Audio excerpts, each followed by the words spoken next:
মুখ্যমন্ত্রী চাইছেন যে এই সমস্যাটা বজায় থাকুক এবং উনি সময় টাইম টু টাইম কিছু টাকা দিয়ে দেবেন।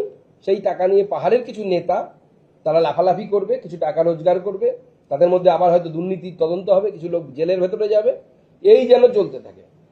পশ্চিমবঙ্গের কুচবিহার থেকে শুরু করে রায়গঞ্জ প্রত্যেকটি মেডিকেল কলেজ ব্যাঙের ছাতার মতো মেডিকেল কলেজ হচ্ছে, নীল সাদা বড় বড় বিল্ডিং, তারপরে গিয়ে দেখবেন ডাক্তার নেই, স্পেশালিস্ট নেই, ডাক্তারদের রিক্রুটমেন্ট বন্ধ, এবং কেন্দ্র সরকারের যে বরাদ্দ সেই বরাদ্দও ঠিকমতো খরচ হচ্ছে না।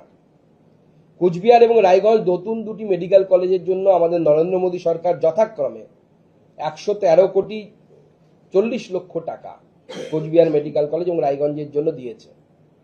113.40 কোটি টাকা, অর্থাৎ 113 কোটি 40 লক্ষ টাকা দিয়েছে। মালদায় ট্রমা সেন্টার, যা অত্যন্ত জরুরি। আপনি জানেন মালদা মেডিকেল কলেজের পাশ দিয়ে ন্যাশনাল হাইওয়ে গেছে, যে ন্যাশনাল হাইওয়ে শিলিগুড়ি পর্যন্ত এবং তারপরে এশিয়ান হাইওয়ে 2 হয়ে চলে গেছে।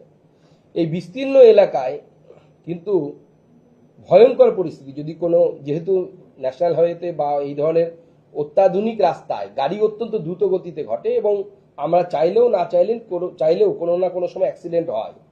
এই অ্যাক্সিডেন্ট হলে মানুষ কোথায় যাবে? উত্তরবঙ্গের মানুষ জায়গা কিন্তু নেই। আপনি উত্তরবঙ্গ মেডিকেল কলেজে, সব থেকে পুরনো মেডিকেল কলেজ, কোনো নিউরো সার্জন আপনি পাবেন না ঠিক মতো। আমারও যদি অ্যাক্সিডেন্ট হয়ে যায়, আমি যদি মাথায় চোট পাই, আমাকে কোনো না কোনোভাবে কলকাতায় আসতে হবে। এটা হচ্ছে বাস্তবিক পরিস্থিতি।